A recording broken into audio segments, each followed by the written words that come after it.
Avis vascular centre మన దేశంలోనే the best varicose vein hospital. Welcome to I news. This is Pavan. So recent గా viral అవుతున్న comments ఆ శివాజీ గారి దగ్గర నుంచి ఇప్పుడు నా అన్వేషణ వరకు అయితే వచ్చింది. శివాజీ గారు ఒక మాట నోరు జారడం జరిగింది, ఆయనకి క్షమాపణలు చెప్పాడు, అయిపోయింది. ఆ తర్వాత దాన్ని పట్టుకొని పెద్ద పెద్ద సెలబ్రిటీలు కామెంట్స్ చేయడం జరిగింది. నాగబాబు గారు కూడా చేసినారు. రీసెంట్ గా నా అన్వేషణ కూడా కొంచెం టంగ్ స్లిప్ అయ్యి హిందువుల మీద కొంచెం విపరీతంగా ఘాటుగా కామెంట్ చేశారు. మా ధర్మంలోని స్త్రీలను అవమానించే విధంగా మాట్లాడారని చెప్పేసి చాలా మంది నా అన్వేషణ అన్ఫాలో చేయడం జరిగింది. అసలు ఈ టాపిక్ పైన మహిళలు వాళ్ళ స్వతంత్రంగా బట్టలు వేసుకోవడం పైన, ఎంతవరకు వాళ్ళు వేసుకున్న విధానాల పైన చాలా వరకు చర్చ నడుస్తుంది. దాని గురించి పబ్లిక్ ని అడిగి తెలుసుకుందాం. ఎందుకంటే ఎండ్ ఆఫ్ ది డే ఏదైనా డిసైడ్ చేయాల్సింది పబ్లిక్కే, జనాలే డిసైడ్ చేయాలి. ఏదో సెలబ్రిటీస్ మాట్లాడాలని కాదు, అదే విధంగా ఎవరో పొలిటీషియన్స్ మాట్లాడారని కాదు, కానీ ఎవరు ఏది మాట్లాడినా ప్రజల సపోర్ట్ ఎటు ఉంటే దానికే మద్దతు పలుకుతుంది. అదే నిజంగా పరిగణించే సిచ్యువేషన్స్ కూడా ఉంటాయి. కాబట్టి ప్రజల్ని అడిగి తెలుసుకుందాం అసలు వాళ్ళు ఏమనుకుంటున్నారు అని చెప్పేసి. సో హాయ్ అండి. రీసెంట్ గా వైరల్ అవుతున్న కామెంట్స్ మీకు తెలిసే ఉంటుంది కదా, సోషల్ మీడియాలో విపరీతంగా వైరల్ అయిపోతున్నాయి. నా అన్వేషణకి దాదాపు లక్షల మంది అన్ఫాలో కూడా చేస్తున్నారు. అసలు ఏమనుకుంటున్నారు మీరు? నా అన్వేషణకి నేను కూడా one of the follower and one of the subscriber అండి. ఆయన మాట్లాడిన విషయాలు చూస్తే చాలా దారుణంగా ఉన్నాయి. యాక్చువల్గా ఆయన ఏమన్నారని అంటే, సీత గారు కానీ ద్రౌపది గారు కానీ ఏ విధమైన టీ షర్ట్లు బట్టలు వేసుకున్న వాళ్ళ మీద ఇది జరిగాయి అంటున్నారు. అన్వేషణ గారు మీకు సబ్స్క్రైబర్లు ఉన్నారు, వ్యూవర్షిప్ ఉందని ఏది మాట్లాడితే వైరల్ అవుతుందని మాట్లాడితే అది కరెక్ట్ కాదండి. ఎందుకంటే ఫస్ట్ ఆఫ్ ఆల్ మీరు ఒక విషయం తెలుసుకోవాలి. సీతను అపహరించింది కామం వల్ల క్రోధం వల్ల కాదు, శూర్పణఖి తన చెల్లికి అన్యాయం జరిగిందన్న వల్ల జరిగింది తప్ప బట్టల వల్ల కామం వల్ల క్రోధం వల్ల జరిగింది కాదు. ఆయన కామవంచతో అపహరించుకెళ్ళలేదు, చెల్లి మీద ఉన్న ప్రేమ వల్ల అపహరించుకెళ్ళాడు. ఆ విషయాన్ని మీరు గుర్తుపెట్టుకొని మాట్లాడాలి. తర్వాత ద్రౌపది వస్త్రాభరణం ఏ బట్టలు వేసుకుందని జరిగిందని మీరు మాట్లాడారు. సో ఇక్కడ కూడా మీరు గుర్తుపెట్టుకోవాల్సిన విషయం, ద్రౌపది గారి మీద జరిగింది కూడా కామం వల్ల క్రోధం వల్ల జరిగింది కదా, అదొక జోదం వల్ల జరిగింది. ఈ విషయం మన అందరికీ తెలిసిందే. మీరు ఏది మాట్లాడితే అది మీరు స్పందించడం తప్పు అనట్లేదు, స్పందించే విధానం తప్పు అని మేము అంటున్నాం. అక్కడ సీత మీద జరిగింది కానీ ద్రౌపది మీద జరిగింది కానీ కామం వల్ల క్రోధం వల్ల జరిగింది కాదు. సీత మీద జరిగింది తన చెల్లి సోదరి శూర్పణఖకి జరిగిన అన్యాయం వల్ల జరిగింది, ఒక రివెంజ్ లా జరిగింది. ద్రౌపది మీద ఒక జోదం వల్ల జరిగింది తప్ప అక్కడ వస్త్రాభరణం కానీ కట్టు కానీ బట్టు కానీ కామం కానీ క్రోధం కానీ ఎక్కడా లేదు. ఆ మాటలు గుర్తుపెట్టుకొని మాట్లాడాలని మరి కోరుకుంటున్నాం. సో మీ మీద నాకు నా అన్వేషణ మీద నాకు ఒక టైంలో ఎంతో మంచి అభిమానం ఇది ఉండేది, కానీ బట్ ఈ మాటలు మాట్లాడిన తర్వాత తన ఫాలో అవ్వడం కూడా మంచిది కాదని అనిపించి అంత అన్ఫాలో చేసిన వ్యక్తిలో నేను కూడా వన్ ఆఫ్ ద సబ్స్క్రైబర్. అంటే నా అన్వేషణ అంటే ఆయన మాట్లాడిన విధానం తప్పు కావచ్చు, కానీ ఆయన మోరల్ ఏంటి అంటే, లైక్ అట్లా స్త్రీలని అవమానించిన వాళ్ళకి శిక్షలు పడ్డాయి, ఆ విధంగా శిక్షలు పడ్డాయి. ఇక్కడ మన ఇండియాలో రేపులు జరుగుతున్నా గానీ ఎవరి మీద ఎందుకు శిక్షలు పడట్లేదు అనే విధంగా అతను స్పందించాడు అని చెప్పేసి అతను క్లారిటీ ఇవ్వడం జరిగింది కదా. మీరు నాకు అర్థం కాని విషయం ఏంటంటే, ఆయన శిక్షలు పడట్లేదు అని చెప్పి గుర్తు చేస్తున్నారా, ఇండియాలో ఏం చేసినా శిక్ష పడదని హింట్ ఇస్తున్నారా? ఫస్ట్ ఆ లాజిక్ ఎందుకు మర్చిపోతున్నారు? సో వాట్ ఎవర్, నేను అడిగింది ఏంటంటే అతని పాయింట్ ఆఫ్ వ్యూ ఏంటంటే, నేను మాట్లాడింది ఇండియాలో తప్పులు జరుగుతున్నా గానీ ఒక పొలిటీషియన్ల సపోర్ట్ వల్ల దేని వల్ల గానీ వాళ్ళకి శిక్షలు పడట్లేదు, వాళ్ళు దర్జాగా చేసుకుంటూ వెళ్ళిపోతున్నారు, ఆ మైండ్ సెట్ మారాలి అనే విధంగా నేను మాట్లాడాను అని అంటున్నాడు. శిక్షలో పడకపోవడం అనేది ఏది లేదండి. ఎందుకంటే తప్పు అనేది వెంటనే దొరుకుతుంది, కానీ దాని యొక్క ఫలితానికి శిక్ష అనేది వెంటనే పడడం కూడా కరెక్ట్ కాదు. ఎందుకంటే అందులో చాలా ఉంటాయి లోతుగా విచారణ, అది పోలీస్ డిపార్ట్మెంట్ సంబంధించిన విషయాలు. ఆ తప్పని శిక్ష పడట్లేదని అనుకుంటే దిశ కేసులు ఎన్కౌంటర్ జరగలేదండి. నేను కంపేర్ టు అదర్ కంట్రీస్ అని చెప్పేసి కూడా మాట్లాడుతుంటాడు ఆయన ఎప్పుడు. అదేనండి, అన్ని దేశాలకు ఒకే రకమైన చట్టతొందర, అందరు మనుషులు ఒకేలాగా ఆలోచించరు కదా అనేది నా పాయింట్ ఆఫ్ వ్యూ. ఇప్పుడు ఆయన ఇప్పుడు ఇక్కడ సాధారణంగా వచ్చింది వస్త్రం అనే బట్ట యొక్క సాంప్రదాయం గురించి వచ్చింది. నాకు అర్థం కాని విషయం ఏంటంటే, మన భారతదేశం అంటానికంటే ఒక రాజ్యాంగం చట్టం అనేది ఉంది. అలాగే మన భారతదేశంలో మనుషుల జీవన శైలిలో కూడా ఒక సాంప్రదాయమైన కట్టుబట్టు ఉంది. అది ఫాలో అవ్వాలి, గమనించాలన్నారా తప్ప ఏమన్నా శివాజీ గారు ఏమన్నారు, నిండుగా కప్పుకోండి అన్నారు తప్ప ఈ బట్ట వేసుకోండి అని నేను అనలా. నిండుగా కప్పుకోండి అన్నారు తప్ప ఈ విధమైన బట్ట కట్టుకోండి అని ఆయన కూడా ఏ రోజు చెప్పాలి. ఇప్పుడు మనమేమున్నామండి, మన బాడీ పార్ట్స్ లో కొన్ని అవయవాలు ఉంటాయి, ఏవి దాచుకోవాలి. ఇప్పుడు ముఖం చూపించిన చీదిగా బాడీ చూపించలేము. ఇప్పుడు మనం శరీరంలో ఉన్న అవయవ భాగాల పేర్లే పబ్లిక్ గా బయటికి చెప్పలేము. కొన్ని అవయవ భాగాల పేర్లు బయటికి చెప్తే బూత్ అవుతుంది. అది అవయం భాగం పేరే కదా, అది బూత్ ఎందుకు అయిందంటే దానికి మనం ఏమి చెప్పలేము.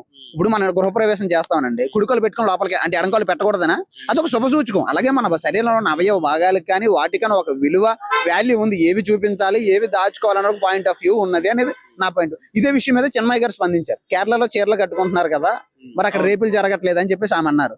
నేను అడిగే విషయం ఏంటంటే, చీర కట్టుకున్న రేపు జరుగుతుందని మీరే అంటున్నారు. మరి గాలికి వదిలేస్తే ఎక్కడ అవుతుందండి? నాకు అర్థం కాని విషయం. అరే బీరువాకి తాళం వేసుకున్న దొంగలు పడుతున్నారు అన్నప్పుడు ఇంకా తాళం వేసుకొని జాగ్రత్త పడతామా? ఎలాగ దొంగలు పడుతున్నారు అని బీరువా తీసి ఓపెన్ గా వదిలేస్తామా? చీర కడితే జరుగుతుందని మీరే అంటున్నారు. మరి చీర కట్టిన కంట్రోల్ కాని విషయము ఓపెన్ గా బయటకు వదిలేస్తే కంట్రోల్ అవుతుందా? ఆయన చెప్పింది మీ వల్ల ఎదుటి వాళ్ళు అనవసరంగా ఆలోచనలు పెరగకూడదు, అనవసరం ఆలోచనలు రాకూడదని ఇంటెన్షన్ ఆయన చెప్పాడు తప్ప మిమ్మల్ని కించపరచలేదు. ఆ సామాన్లైన పదం తప్పు, అది అందరూ ఎగ్రి అవుతాం. బట్ ఆయన ఇంటెన్షన్ కరెక్ట్ అనేది మా పాయింట్ ఆఫ్ వ్యూ. మన శరీరంలో కొన్ని భాగాలు ఉంటాయి. ఆ భాగాల పేర్లో కొన్ని పేర్లు వాడితే అవయవాలు అంటాం, కొన్ని పేర్లు వాడితే బూతులు అంటాం. ఆ అవయవాల పేర్లు బూత్ ఎందుకు అయ్యి అంటే దట్ ఈస్ ద ట్రెడిషన్. నేను అనేది ఒక దేశం నడడానికి చట్టం ఎలాగా ఉందో ఈ భారతదేశంలో ఒక అమ్మాయి అయినా అబ్బాయి అయినా నడవడానికి కట్టుబొట్టు సాంప్రదాయం అనేది కూడా ఒక చట్టం లాంటిదే, సాంప్రదాయం అనే చట్టం లాంటిదే. ఈ విషయాన్ని మనం అనడానికి కూడా ఏమీ లేదు. నాగబాబు గారు కూడా అంటే అంత పెద్ద వ్యక్తి నాగబాబు గారు కూడా కొంచెం ఆయన కూడా ఘాటుగానే కామెంట్స్ చేయడం జరిగింది. నాగబాబు గారి విషయానికి వస్తే ఫస్ట్ ఆఫ్ ఆల్ ఆయన మాట్లాడారని తెలుసు, కానీ ఏం మాట్లాడారో ఎలా స్పందించారో కూడా నేను ఇంకా వీడియో చూడలేదండి. చూడకుండా స్పందించడం కరెక్ట్ కాదు కదా. సో లైట్ తీసుకుని మొత్తానికి అయితే ఈ ఓవరాల్ టాపిక్ లో, ఈ ఇష్యూస్ లో మీ అభిప్రాయం ఏంటి? వన్ వర్డ్ లో చెప్పేసి. నేను అదే చెప్తున్నా. ఇప్పుడు మనం జనరేషన్ ఉందండి, మన జనరేషన్ అన్ని కూడా మన మదర్స్ అందరూ 60s 70s 80s లో ఉన్న మదర్స్. అంటే కట్టుబొట్టు చీరతో కలిగి ఉన్నటువంటి సాంప్రదాయమైనటువంటి తల్లిదండ్రులు మనకు ప్రెజెంట్ ఉన్న ప్రతి ఒక్కరి తల్లిదండ్రులు కూడా. వాళ్ళ కడుపును పుట్టిన మనమే ఈ విధమైన బట్టలు వేసుకోవాలి, ఎంత స్వేచ్ఛగా ఎంత ఇదిగా ఉండాలని ఆలోచించిన మనమే ఇంత ఇదిగా బయటకు వస్తున్నామనంటే ఈ రోజు ఈ జనరేషన్ లో మన కడుపును పుట్టిన పిల్లలు ఫ్యూచర్ జనరేషన్ లో ఇంకెలా తయారవుతారు? అర్థం కాని విషయం. సో అది మనం ఆలోచించాలి అని నేను అంటున్నా. అర్థమైందా? సో ఫ్రీడమ్ అనేది ఉండొచ్చు, మితిమీరకూడదు అనేది నా point of view. There is a limits. ఇప్పుడు మనకి అమ్మాయిలు ఫ్రెండ్స్ ఉంటారండి. సో ఫ్రెండ్షిప్ లో కొన్ని బార్డర్స్ ఉంటాయి. ఒక ఫ్రెండ్ గా ఎలా మాట్లాడాలి, అడ్వాంటేజ్ ఎలా అలాగే సాంప్రదాయంలో కూడా ఉంటాయి. మీకు నచ్చింది వేసుకోండి. కానీ సమాజంలో ఒక అబ్బాయిలు కానీ వాళ్ళు కానీ వీళ్ళకి అనవసరమైన ఆలోచనలు, లేకపోతే మిమ్మల్ని చూసి మీ వెనకాలకి వెళ్ళి ఈ అమ్మాయి ఏంటి ఇలాగుందో ఇది ఇలా వేసుకుంది, ఈ టైట్ ఆఫ్ అనవసరమైన స్టఫ్ సమాజానికి ఇవ్వద్దు అనేది నా పాయింట్ ఆఫ్ వ్యూ కూడా. ఇప్పుడు ఇప్పుడు శివాజీ గారి టాపిక్ కూడా నేను ఎలా తీసుకుంటానంటే, ఇప్పుడు మన నలుగురు ఫ్రెండ్స్ ఉంటామండి. మన నలుగురు బాగానే ఉంటాం. ఎవడో ఒకటి చిల్లర మల్లరగా బాధ్యత లేకుండా తిరుగుతూ తాగుతూ ఉంటాడు. ఏం చెప్తాం? అరే బాబు కొంచెం నీట్ గా ఉంటారా, శుభ్రంగా ఉంటారా, బతకరా అని చెప్తాం. అది నా లైఫ్ నా ఇష్టం అంటే మనం ఏం చేయాలి? చెప్పింది గుడ్ థింగ్ అంతే. ఇప్పుడు నువ్వు సంక్రాంతికి పోతున్నారా నాయనా, బాగుపడరా అని మనం అందరం చెప్తాము. నేను విన్న నా జీవితం వింటే నేను ఇలాగే తిరుగుతుంటే మనం ఏం చేయలేం. చెప్పడం ఒక ఇది శివాజీ గారి ఇంటెన్షన్ కూడా అదే. అమ్మ హీరోయిన్స్ అయినా వీళ్ళైనా మీరు బయట ప్రైవేట్ మీటింగ్ లో పబ్లిక్ వాళ్ళు ఇబ్బంది పడుతున్నారు, సినిమాలో మీ ఇష్టం, మీ ప్రొఫెషన్ అది. బయట అనవసరమైన ఆలోచన చేస్తే మీకే ఇది అవుతుంది, మీ లైఫ్ కే ఇబ్బంది జరుగుతుంది. సో ఆ విషయం గురించి స్పందించారు తప్ప ఆయన చెప్పింది 100కి 100% రైట్. ఆ 2-3 పదాలు ఏవైతే ఉన్నాయో రావు, కానీ 100కి 100% కూడా ఆయన చెప్పింది 100% రైట్.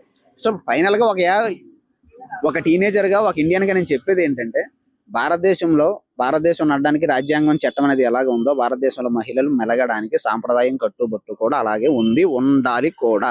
హాయ్ అండి. హాయ్. రీసెంట్ గా శివాజీ గారి కామెంట్స్ కొంచెం సోషల్ మీడియాలో దుమారం రేపైనా చెప్పుకోవచ్చు. దాని మీద మీ ఒపీనియన్ ఏంటి? శివాజీ గారు ఏదైతే మాట్లాడిందో తను కరెక్ట్ గానే మాట్లాడిందో. ఫర్ ఎగ్జాంపుల్ మన ఫ్యామిలీలో తీసుకున్నాం అనుకో, మన డ్రెస్సింగ్ సెన్స్ ని బట్టే మనల్ని జడ్జ్ చేస్తారు. ఎక్కడైనా పద్ధతిగా ఉన్నారనుకో ఆ అమ్మాయి గురించి ఎవరు తప్పుగా మాట్లాడరు. ఫర్ ఎగ్జాంపుల్ మనం తీసుకున్నాం అనుకో, ఆర్తి అగర్వాల్ గాని, సౌందర్య గారు కానీ, ఉదయ్ భాను గారు, వాళ్ళు ఒకప్పుడు సిస్టమాటిక్ డ్రెస్సింగ్ వేసుకున్నారు. సో వాళ్ళని ఎవరు ఏమనలేదు. సో ఇంకో విషయం ఏంటంటే, నాన్ వేష్ణ గారు కూడా మాట్లాడుతూ కొంచెం మన గ్రంథాల గురించి తీసుకురావడం జరిగింది. హిందూ గ్రంథాలు, సీతాదేవి గురించి, ద్రౌపది గారి గురించి మొత్తం అన్ఫాలో చేసేసినారు చాలా మంది ఇప్పటి వరకు. ఆయన పాయింట్ ఆఫ్ వ్యూ మీరేమంటారు? తను ఏదైతే మాట్లాడిండో అది ఫస్ట్ కరెక్ట్ కాదు. తను తెలుసుకొని మాట్లాడుకోవాలి. అంటే లైక్ ఫీమేల్స్ గురించి వాళ్ళ గురించి మాట్లాడేటప్పుడు అదొక సెన్సిటివ్ టాపిక్. తను దాంట్లో ఇన్వాల్వ్ కాకుండా ఏదైనా ఉంటే మంచిగా కొంచెం బెటర్ గా మాట్లాడడానికి ట్రై చేయాలి. ఇంకోసారి ఇలాంటివి రిపీట్ చేయొద్దు, ఇలాంటి వర్డ్ యూజ్ చేయొద్దు, మీరు మంచిగా మాట్లాడాలి అని చెప్పాలి. అయితే ఇప్పుడు ఏమవుతుందంటే, డ్రెస్ సెన్స్ మంచిగా ఉన్నా గానీ బయట జరుగుతూనే ఉన్నాయి. వాళ్ళ మైండ్ సెట్లు మారాలి మెయిన్. మీరు దీన్ని ఎందుకు చెప్పట్లేదు? ప్రతిసారి ఉమెన్స్ మీద డ్రెస్ వేసుకుంటేనే జరగవు, ఇట్లాంటివి ఎందుకు చేస్తున్నారు అని అంటున్నారు. అది ఎందుకంటే అది వాళ్ళని బట్టి ఉంటది. అంటే ఒక్కొక్కళ్ళ పర్స్పెక్టివ్ లో ఒక్కొక్కటి ఉంటది. అది ఇండివిజువల్ డిపెండెన్సీ. సో అదే అండి, ఇండియాలో ఇలాంటి మైండ్ సెట్ మారాలి అనేది వీళ్ళ ఒపీనియన్. ఈ చిన్మయ్య గారు కావచ్చు, వీళ్ళందరూ మాట్లాడే ఒపీనియన్. సగం అది సమాజంలో ఉంటుంది, మన మీద కూడా బేస్ అయి ఉంటది. ఏదైనా కూడా అది మన సైడ్ నుండే ఎఫెక్ట్స్ ఉండాలి. ఫర్ ఎగ్జాంపుల్ మనం ఏమైనా తీసుకున్నాం అనుకో, శివాజీ గారిని ఉద్దేశించి అలా అంటున్నారే, కొన్ని మూవీస్ లో కూడా వస్తున్నాయి. అంటే మూవీస్ ప్రభావమే ఇదంతా. మనం మంచిగా చూపెడితే మంచిగా ఉంటది, చెడుగా చూపెడితే చెడుగా ఉంటది. ఏదైనా మనం చూసే దాంట్లోనే ఉంటది. సో అసలు మీరేమంటారు ఈ కల్చర్ అంటే లేడీస్ ఇట్లాంటి డ్రెస్సింగ్ సెన్సే వేసుకోవాలి, ఇట్లానే ఉండాలి అని మీరు చెప్తున్నారా, లేకపోతే ఎట్లా? నేను పర్టికులర్ గా చెప్తున్నా, డ్రెస్సింగ్ సెన్స్ బాగుంటే మనల్ని ఎవరు ఏమనరు.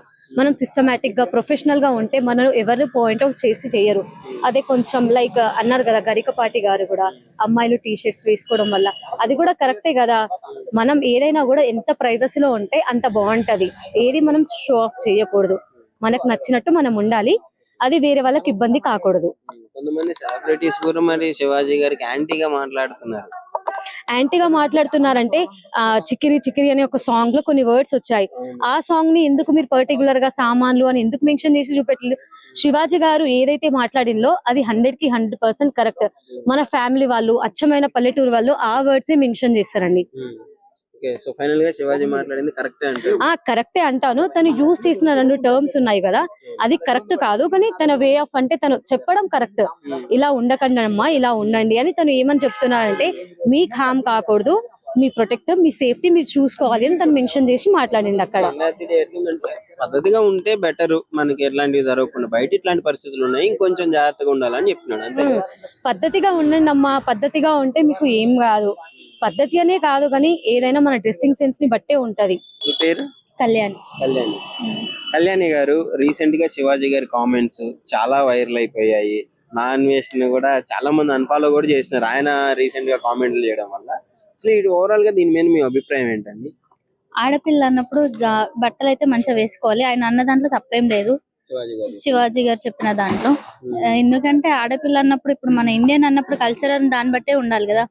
ఇప్పుడు వెస్టర్న్ సైడ్ అక్కడ సైడ్ వాళ్ళు ఉంటారు, వాళ్ళు ఫాలో అవుతారు. కాబట్టి మనది మనం కూడా ఫాలో అవ్వాలి కదా. అంటే ఏ ఫంక్షన్ కి వెళ్ళినా, మనం దేనికి వెళ్తున్నాం అనే దాన్ని బట్టి మన డ్రెస్సింగ్ స్టైల్ ఉండాలి. కానీ ఆయన మాట్లాడింది తప్పు అని కొంతమంది వచ్చి, మేము ఇష్టం వచ్చినట్టు మేము వేసుకుంటాము, చూసే బుద్ధిలో ఉండాలి అని చెప్పేసి కొంతమంది అది కూడా కరెక్టే. కాకపోతే అక్కడ జరిగేది ఏంటి, అక్కడ ఆమె వెళ్ళింది ఏంటి, దాన్ని బట్టి కూడా అర్థం చేసుకోవాలి కదా అనేది నా ఒపీనియన్. నాన్ వేసిన ఏమంటున్నాడు వాళ్ళు అంటే, ఆ పాతకాలం రోజుల్లో కూడా సీతాదేవిని ద్రౌపది దేవిని తీసుకురాబట్టి మొత్తం గొడవ అయిపోయింది. దాని మీద మీ ఒపీనియన్ ఏంటి? సీతాదేవిని ఎందుకు తీసుకెళ్ళాడు రావణాసుడు, కానీ ఏం చేయలేదు. ఆమె ఎలా ఉంది, ఆమె వేషధారణ ఎలా ఉంది, తీసుకెళ్ళాడు. కనీసం తనని గోరుతో కూడా ముట్టలేదు, వేలుతో కూడా ముట్టలేదు. మీ సపోర్ట్ ఎవరికి? అంటే వేషధారణ అంటే మనము వెస్టర్న్ అది యూజ్, వాళ్ళది, మన కల్చర్ మనది, అంతే. ఇదే ఇంకా ఒపీనియన్. హాయ్ అండి. హాయ్, మీ పేరు? నందిని. నందిని గారు, సోషల్ మీడియాలో కాంట్రవర్షియల్ టాపిక్ అయితే వైరల్ అవుతుంది. లేడీస్ డ్రెస్సింగ్ సెన్స్ ఇలా ఉండాలి అని కొంతమంది, మేము ఎలా ఉన్నా చూసే చూపు బాగుండాలని కొంతమంది. సో అందులో మీరు ఏ కేటగిరీకి సపోర్ట్ చేద్దాం అనుకుంటున్నారు? మీ పాయింట్ ఆఫ్ వ్యూ థాట్స్ ఎలా ఉన్నాయి? ఫస్ట్ మన డ్రెస్సింగ్ సెన్స్ మంచిగా ఉంటే మనల్ని మనం ప్రొటెక్ట్ చేసుకున్నట్టు ఉంటది. బయట వాళ్ళు చూస్తున్నారా చూడట్లేదా అంతా పెడితే మనం మంచిగా ఉంటే చాలు. అయితే బయట కొన్ని క్వశ్చన్స్ ఏమొస్తున్నాయంటే, ఇప్పుడు డ్రెస్సింగ్ సెన్స్ మంచిగా ఉండి చీర కట్టుకున్న అమ్మాయిని కూడా చాలా సార్లు దారుణంగా రేప్ చేసి చంపిన వాళ్ళు ఉన్నారు. అప్పుడు అది ఎలా కన్సిడర్ చేసుకుంటాం అని కొంతమంది వాయిస్ రైజ్ చేస్తున్నారు. దాని గురించి చూసే వాళ్ళు చూస్తారు, చేసే వాళ్ళు చేస్తారు. మన ప్రొటెక్షన్ మనంలో ఉంటే సంవాట్ మనం ప్రొటెక్ట్ చేసుకున్నట్టు ఉంటది. ఇంకా జరిగేదాన్ని ఎవరు ఆపలేరు కదా. ఒకవేళ అలా చేసుకున్నా కానీ చేస్తే ఇంకా అది ఆపలేం. ఆపోజిట్ వాళ్ళ మైండ్ సెట్ అట్లా ఉంది. సో మీకేమనిపిస్తుంది ఇలాంటివన్నీ? ఇప్పుడు శివాజీ గారు ఉన్నారు, ఆయన ఒక టాపిక్ తో మొత్తం వైరల్ అయిపోయింది ఆయన మాట్లాడిన మాటను బట్టి. ఆయన మాట్లాడిన మాటలు మంచి మాటలే, ఆయన కరెక్టే చెప్పిండు. ఎందుకంటే ఆ హీరోయిన్ అట్లా అంటే ఒక ఆమె ఫేమస్ అయింది కదా మధ్యలో బాగా. వాళ్ళ డ్రెస్ కొంచెం బెటర్ గా ఉంటే వాళ్ళు వేరే వాళ్ళు టచ్ చేసినప్పుడు వాళ్ళకి ఆ స్పర్శ తెలియదు, మన డ్రెస్సింగ్ సెన్స్ మంచిగా ఉన్నప్పుడు. సో మనం మంచిగా ఉంటే ఎవరు మన దగ్గర రారు. మంచిగా ఉన్నా కూడా కొందరు వస్తా ఉంటారు, ఇంకా మనం ఏం చేయాలి. ఇప్పుడు అనసూయ గారు కొంతమంది, చిన్మయ్య గారు అని చెప్పేసి కొంతమంది, వీళ్ళు ఏం చేసినారు సెలబ్రిటీలు, డ్రెస్సింగ్ సెన్స్ ది ప్రాబ్లం కాదు, చూసే చూపు ప్రాబ్లం, వాళ్ళ mind set problem, mind set మారాలి అని చెప్పేసి నడుస్తుంది. మన డ్రెస్సింగ్ మంచిగా ఉన్నప్పుడు, ఇప్పుడు చీర కట్టుకొని మంచి బొట్టు పెట్టుకొని వచ్చింది అనుకో, వాళ్ళని ఎక్కువ చూడరు. అదే మొత్తం ఇప్పుడు చిన్న బట్టలు వేసుకొని షో చేస్తే ఆల్మోస్ట్ ఎంత మంచి అబ్బాయిలైనా సరే వాళ్ళకి కళ్ళు వెళ్ళిపోతాయి అట్లా. నాన్ వేసినది కూడా మొత్తం వైరల్ అయిపోతుంది పాపం. నాన్ వేష్ అన్న గురించి ఎవరు తెలియదు ఇంతవరకే. Okay sir, thank you. Thank you.